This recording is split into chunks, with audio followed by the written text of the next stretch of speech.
Hey guys, welcome to day 23 of 31 Days in the Attic. The orange cup is back, which means it's story time. Today we're going to talk about the Salem witch trials. So grab yourself a beverage of your choice. I have salted caramel tea. Get on your comfy clothes, sit back and relax. Let's chat.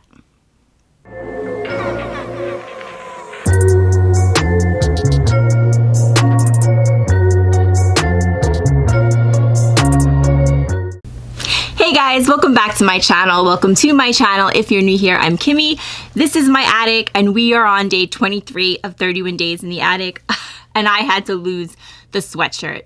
Oh my God. So today is like supposedly the first chilly, quote unquote chilly day we've had on Long Island. It has been so hot here. It's crazy. So everybody was saying that it's very chilly today. So I went ahead, I got out my sweatshirt. I even got out this throw. Actually, I should have gotten this throw out a while ago, but I just found it last night. It has like leaves on it. I don't know if you can see. It's really cute. And I got it last year at Home Goods. And I used to always use it in the fall, but this year, I don't know, I just forgot about it. So I got this out. But to me, it's still hot. To me, it's still hot. I think I'm someone who could like relocate easily to like the North Pole and just move in with the penguins because I'm always hot. I'm like always hot. So whatever. We need a t-shirt. We're going to do this in a t-shirt. Megan is joining us because this is her seat. This is usually where she sits. So she's going to sit with us for our little story today. So hopefully you got comfortable. I did. I had to get comfortable. I had to put this t-shirt on. I had to lose that sweatshirt. I still have the blanket, but it's not. It's just kind of sitting here. And we'll see we'll see if I can drink this steaming hot tea without like passing out. Okay, so like I said, today we are talking about the Salem witch trials. So if you have ever been to Salem, like modern day Salem, they call it Witch City. And I actually really enjoy it. It's a lot of fun. I have been there a few times. I haven't been there in a long time, but I've been there a few times. And there's a lot of like, of course it's historical. First of all, it's right on the water, so it's beautiful. It's historical. It really, really is. If you are into history, you will really enjoy it. And it's also the home of the modern day witch. A lot of witches, modern day witches, or people that practice Wicca, have made their home there. So if you have an interest in that, you may also enjoy it. And Halloween is a very, very big thing in the Wiccan religion. It is like their entire year kind of revolves around it. It's the night where they feel like the veil between the living and the dead is at its thinnest. And there's always a big parade. There's a lot of parties. It's a really fun time to be there. But one thing I always found a little, I'm not sure, is what exactly the witch trials of 1692, was there some kind of connection between the witch trials of 1692 and modern day witchcraft? And I say modern day witchcraft, it's based on a very, very old traditional paganism, but Wicca itself is pretty, like, that's pretty modern, but it's based on like very, very, very old religion. So there's two ways of looking at it. And you could look at it like it's the old religion, or you could look at it like it's modern day witchcraft. Anyway, you want to put it. But my question was, what does that have to do with what happened there in 1692? Does it have anything to do with what happened there in 1692? Why did so many Wiccans like decide to relocate there? So how do I find out? I was in a store. They have a lot of like Wiccan stores. They have like occult themed stores. They also have a lot of like stores with like older things. Kind of like, not exactly like expensive antiques, but just old things. Like if you like to go through old things, I know I'm so off topic, but it's me. Yeah, so you would enjoy it if you like that kind of stuff. So I went ahead and I asked this woman who was practicing witch. I said, what does like the modern day, is there any tie between modern day witches and the Salem witch trials? Or, you know, why have so many modern day witches settled in Salem? And she just told me that they were drawn there. There was just a draw a draw there. So I don't really know. I don't have a clear-cut answer. If you know, please leave a comment. Yeah, I don't know. But for whatever reason, it is called Witch City for two reasons. Because of what happened there, which really had nothing to do with witchcraft, and because of the modern day witches that are there now. So if you have an interest in any of the above, I would recommend it. It's a really, really interesting place to go. I would like to go back there someday. I was there a few times. I was there more than once. I was there a few times years ago. And like I said, I always enjoyed my time there, so I would highly recommend it. But the focus of today is the witch trials of 1692. 1692 to 1693. And if you don't know what happens, this was the only, well, I shouldn't say the only, but the most known witch trials that happened in the United States, in, well, what was then the colonies. It wasn't quite the United States yet. But witch trials were nothing new. In Europe, they'd been going on since the 1300s. They went on for hundreds of years, from the 1300s to the 1600s. Tens of thousands of people died in the European witch hunts. It was a tragedy. What's a little interesting is by the time it reached Salem, it was really dying down in Europe. Europe was not, really, I shouldn't say into, they had kind of moved on and realized that these witch hunts were just social injustices, basically. And in layman's terms, they were over it for the most part when it started in colonial America. Now, whenever something like the witch trials happens, it's never because of one thing. It's always because of a lot of things, right? A lot of things, almost like a perfect storm of things that lead up to that incident happening. And Salem was no different. There were a lot of things going on at that time. It was almost like I said, it was like the perfect storm. First of all, there was war. England had declared war with France, and this was affecting the colonies. There was fighting there. There was fighting from Canada, upstate New York, a couple of areas in between, and that had left refugees that had settled into Salem. Now, Salem's resources were already limited without having refugees coming in.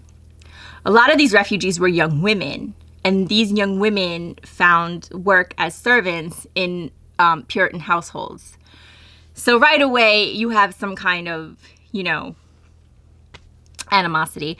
You have to also remember Puritan women themselves had very little rights.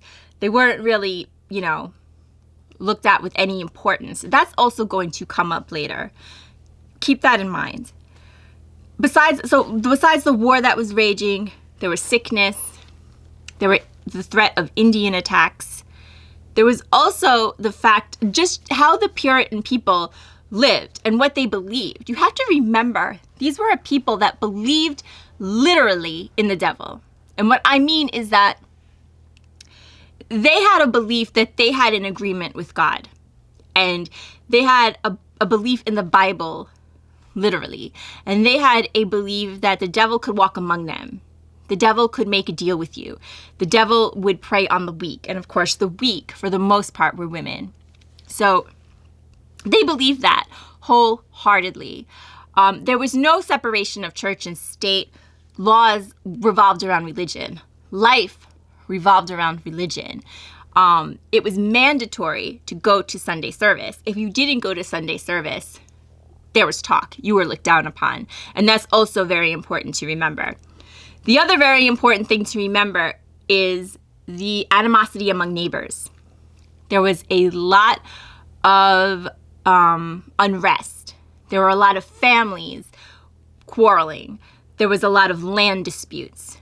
There was a new reverend or minister in town by the name of Samuel Parris that was not popular with a lot of families. He had been brought in by the Putnam family. The Putnam family was a very well-to-do, respected family. The old minister, George Burroughs, had been chased out partly by the Putnam family, but he had been liked by other well-to-do families. So there were well-to-do families kind of against each other. And the Reverend Paris, people were split on him. And that doesn't sound like anything today, but that was a big deal back then because of how much religion played a part in everyday lives. So the fact that the people were split, that not everybody was happy with the Reverend, who a lot of people felt was greedy and taking advantage of their resources, also would play a major role in the witch trials, as you will see. All of these things, all of these animosities, all of these fears, the fact that there was tension among neighbors would play into the witch trials. So it all began in 1692. I don't think it helped that the winter of 1692 was recorded as one of the coldest winters ever, but it was, and it all began then. How it began, I've never exactly understood. I understand how it spread. I understand that. But exactly how it began, to me, is a little bit open for debate. But from what is understood, this is what happened. Again, it was a very cold winter. You have to remember, being a Puritan girl was not easy. I mean, I'm sure there were a lot of things that weren't easy back then. But like I said, girls were not looked upon with any real importance. They were kind of sometimes even looked at just as kind of like a burden. The Puritan religion itself, there wasn't a whole lot of fun. Everything was to fear God, you know. So the girls got together. Let's put it that way. And they started playing these games, and I believe it was called Venus Glass. And it was to us today, what we would consider a very innocent game. But back then, it was considered not, like kind of witchcraft, fortune telling, if you will. And basically all they did was take a glass and take an egg white and put the egg white in the glass. I believe they had water in the glass. And they looked at it and it would give them like a picture. And it would give them like a picture of their future, of like their future husbands. That's what they thought it was doing. And, you know, it was something that was very, very innocent, turned somehow very, very bad. Because supposedly, and I don't know, this is what I have read, but supposedly this is how it started. One of the girls saw a coffin and probably got very scared. Because remember, these were girls that grew up in the Puritan religion. Now, some people say that Tituba was involved in this whole thing. She was a slave of the Paris family. She had come from the Barbados with them. The Paris family was in the Barbados before they relocated to Salem. And she was with them. And when she came, they brought her and her husband, John Indian, with them. And some people say that she was involved and some people say that she wasn't. So who really knows? In any case, after this happened, for whatever reason, Betty Paris started showing she started doing very weird things. She would say weird things. She would show signs of, like, today what might be considered epilepsy. She would throw things. Like I said, she would say weird things. She would crawl across the floor. She would throw herself on the floor. Exactly what was going on, who knows? Some people have said she had epilepsy. Some people said she had asthma. Some people said it might have been a reaction to child abuse. I have read all kinds of things. I've also read, you might have read too, that at one time they said that the girls were eating rye bread, which had a fungus, which the fungus would cause hallucinations, and that could have been part of it. And supposedly, like, the weather at that time was conducive to producing that fungus. I don't really think that holds water because of how this spread and how big this thing got. I'm not saying that couldn't have happened to someone or two people or whatever, or maybe a few people, but I don't think that really had too much to do with it. I think it was more likely that the girls got scared and from what they were doing and just started acting out. And when they acted out, they got attention. And remember, that wasn't something that these girls were used to doing. So Betty started acting out, and it wasn't long before her cousin started acting out. And they got the doctor. And the doctor came in and he said there's really nothing wrong with these girls. The cousin's name was Abigail Williams. There's really nothing wrong with these girls. By the way, another thing. Salem, where this took place, is now called Danvers. It's not exactly Salem where you would go, like the touristy Salem town, Salem city. That was known as Salem town.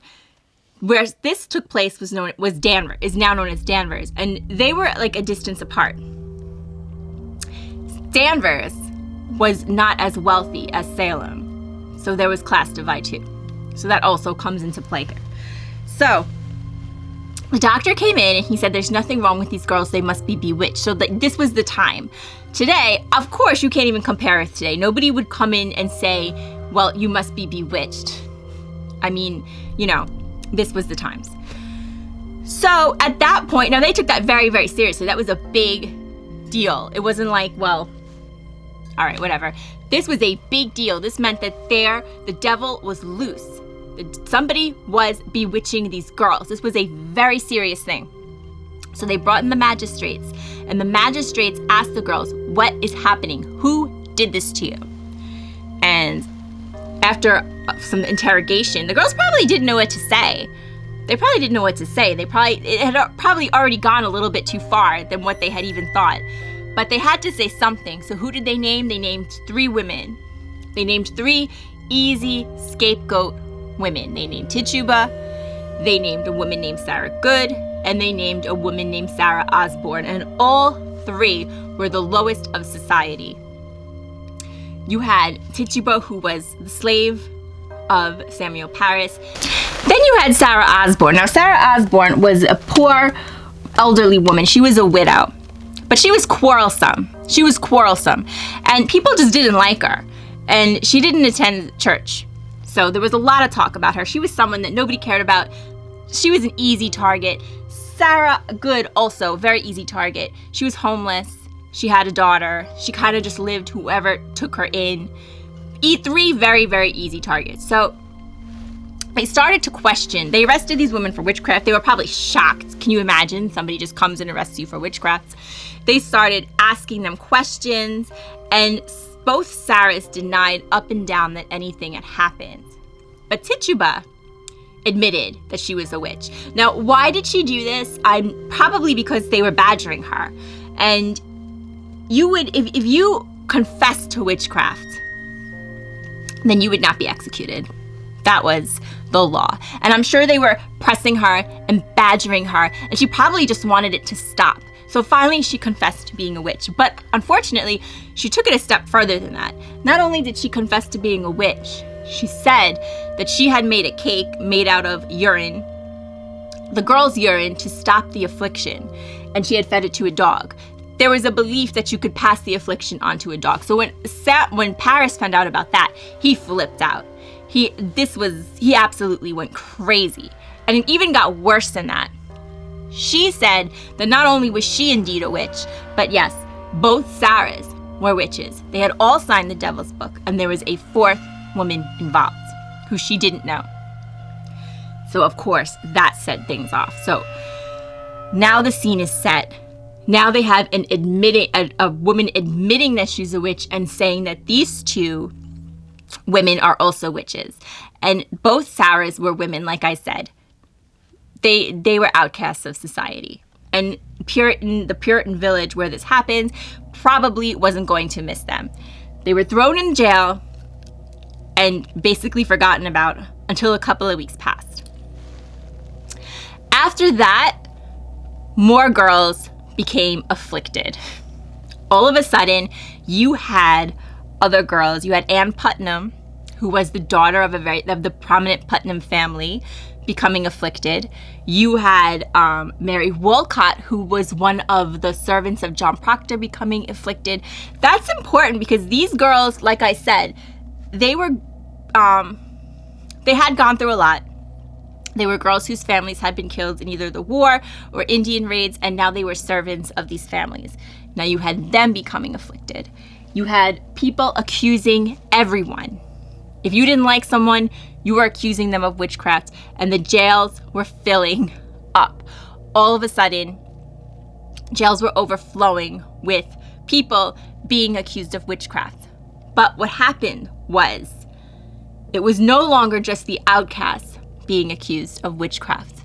Now you had other people being accused, people who were a little bit more respected in the Puritan community. And one of these people was Rebecca Nurse. This was a turning point in the witchcraft trials of 1692. But before we get there, let me just say that if you had been to Salem, you can still see the jail. You can see a replica of the jail where they held these people. And to say it's disturbing is an understatement. It's an understatement. First of all, they weren't just held in a jail. They were held in a dungeon, because back then, witchcraft was considered a major, major crime. It was worse than pretty much anything else. So they were held not exactly in the jail, but in the dungeon, and they were chained to the wall. The reason that they were chained to the wall was because they were afraid that their spirits would get out. And they believed if they were chained to the wall, their spirits wouldn't be able to get out. This is what they believed. They were also standing cells. If you've ever got, like I've said, you can go to Salem, you can see the replica, you can see how they had like these standing cells where there was only room for one person, and you really couldn't move. You couldn't even sit down, you had to stand up. It was just horrible. It was horrible. And of course, the conditions, I mean, you can't even imagine the overcrowding and the conditions and the way these people lived. So what happened was the governor Phipps came, and he said, we have to try these people. We can't just hold them in jail. So he started a court called Oyer and Terminer. I'm not sure if I'm saying that right, but basically it means hear and decide.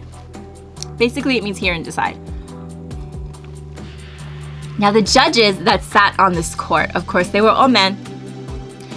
And one of them was a known witch hunter, Stoughton. I believe his name was Stoughton. He actually became governor of Massachusetts later on.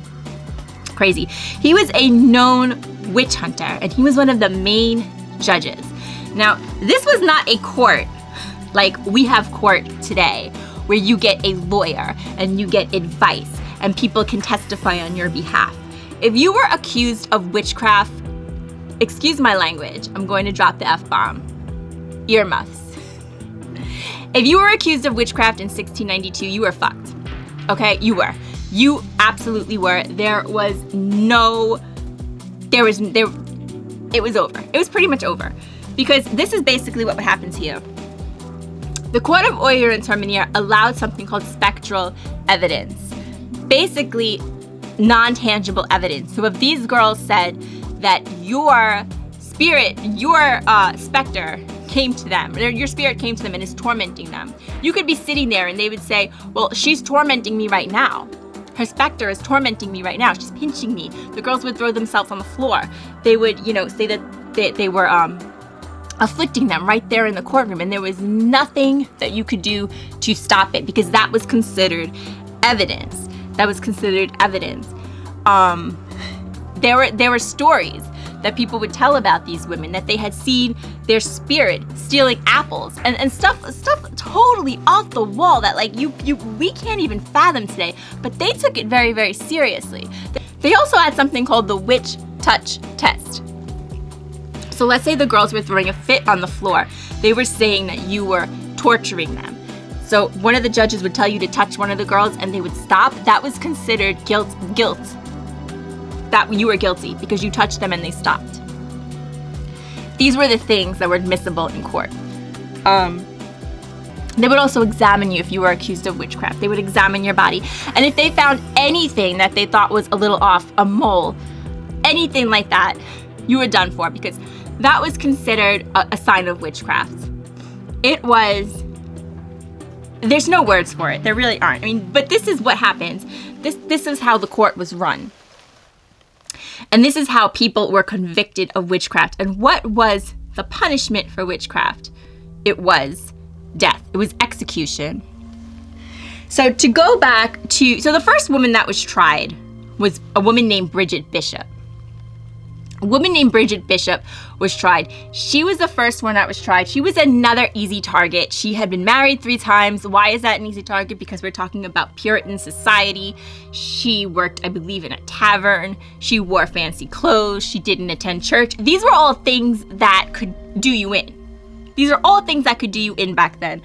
And she was tried. She was found guilty, and she was hung, I believe, in June of 1692. They killed her. Okay. So as time goes by, more people are being accused, and like I said, now they are accusing more respected people. And the next one that gets accused, one of the next women that gets accused is Rebecca Nurse.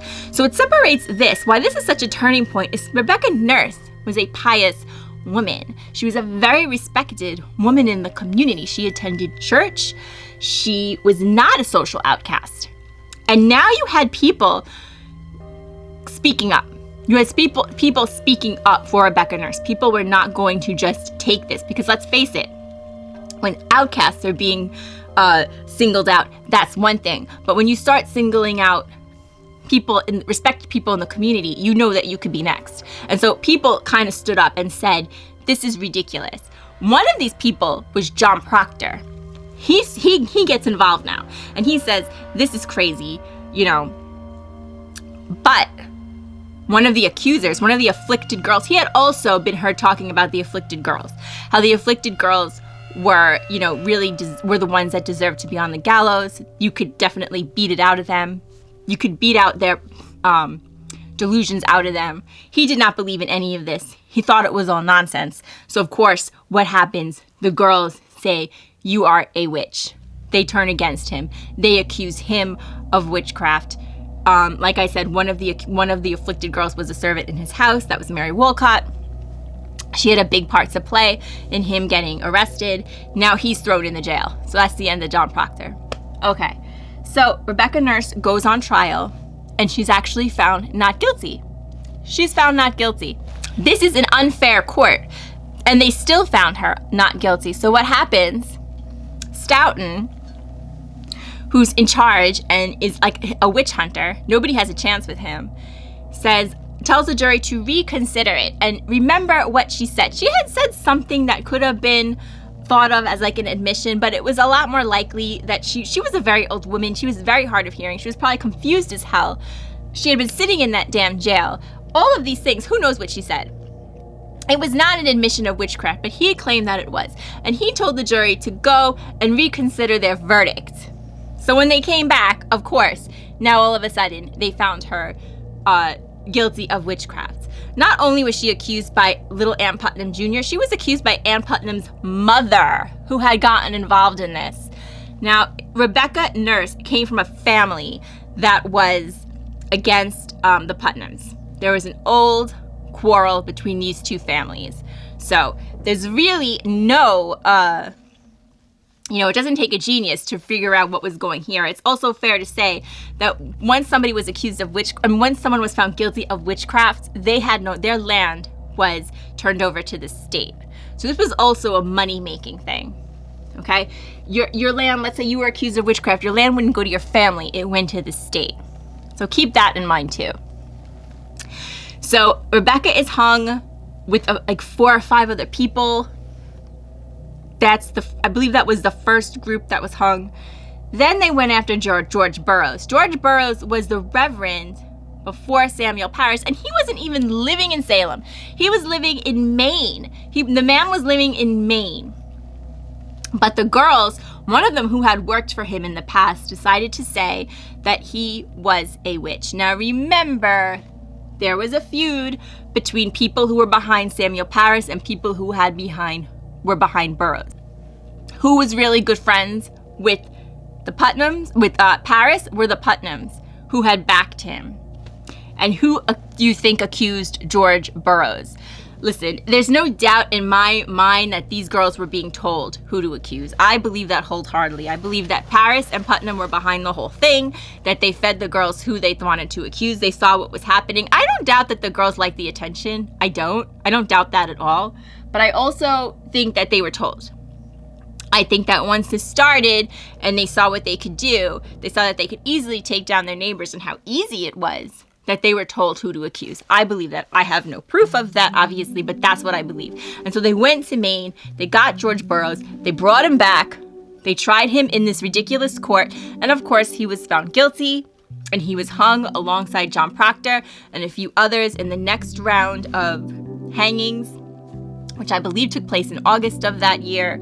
And what was interesting about George Burroughs is that they twisted things around.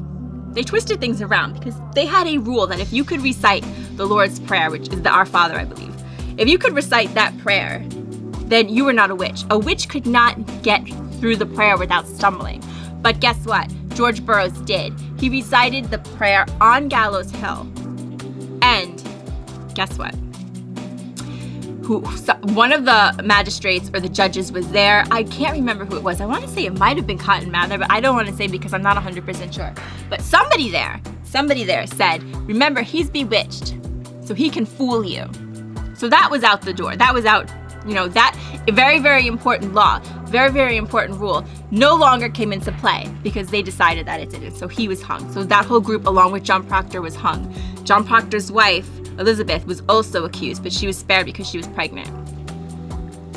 Then we'll move on to the Coreys.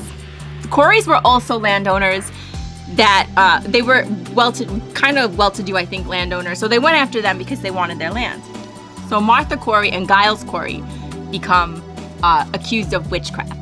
But Martha Corey goes to jail. But you had to make a plea. Basically, when you were accused of witchcraft, you made a plea. You said not guilty or guilty. But they needed a plea.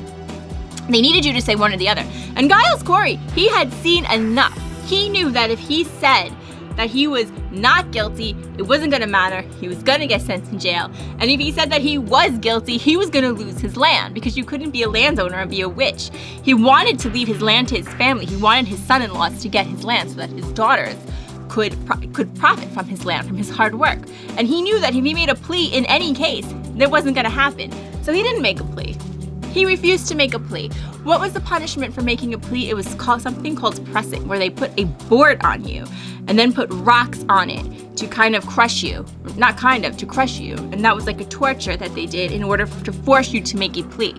Giles Corey would not make a plea. This went on for 3 days. And he did end up succumbing to the crushing. So he was also executed. He wasn't executed on Gallows Hill, but he was executed all the same because he would not make a plea. They ended up executing his wife, Martha, on Gallows Hill, along with another group of people. And I believe those were the last executions that took place in Salem. That was in September, I believe, of 1692. But it kept going, and finally the governor gets involved. Governor Phipps, who had kind of started this whole thing, gets involved, but he didn't seem to realize how out of control it was going to get. And when he returned to the colony, he, I think, was quite surprised because he put an end to spectral evidence. So going forward, you had to have tangible evidence. And of course, that ended the whole thing. What really, I think, ended the whole thing is that after that happened, the girls decided they were going to accuse his wife. They accused the governor's wife of witchcraft, and that was the end of that. That was basically the end of the Salem witchcraft hysteria, because the governor's wife was not going down. So Phipps pardoned the rest of the people that were in jail, and they amounted to like 200 people in these jails over witchcraft. What happened in the aftermath of the Salem witchcraft? Well, it left 19 people executed on Gallows Hill. It left 4 people dead from dying in prison. It left 2 dogs executed. It left hundreds of people in prison. And back then, it wasn't like you were exonerated and let out of prison. Somebody had to pay to get you out of prison. So people were like left in prison for years after that until someone could pay to get them out. It was a mess. It was horrible. What happened to the girls? Not a whole lot is known about what happened to the girls. The only one that is known is Ann Putnam. She ended up making a public apology because she wanted to join the church later on, and she had to make an apology in order to join the church. A lot of people, after this happened, a lot of people did come out. A lot of jurors came out and said they felt shame. One of the judges wrote a public confession.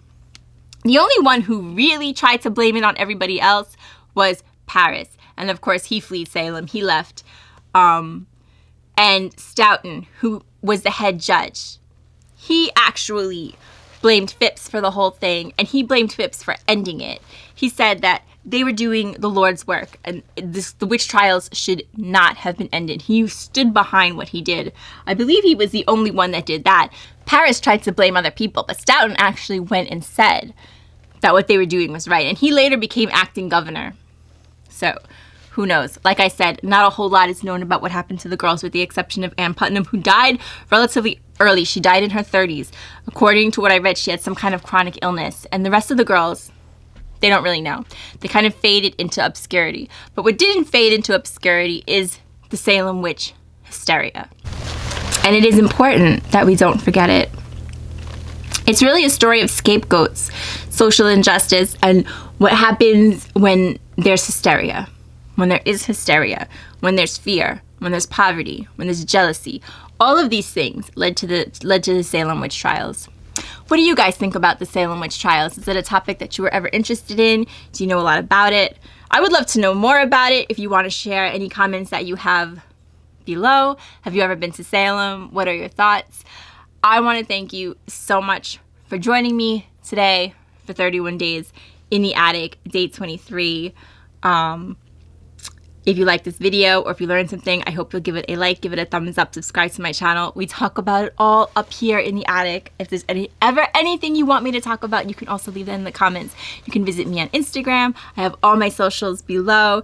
Guys, again, thank you for joining me. I will see you tomorrow with another video. And remember to take care of yourself so you can take care of someone else. I'll see you tomorrow. Bye-bye.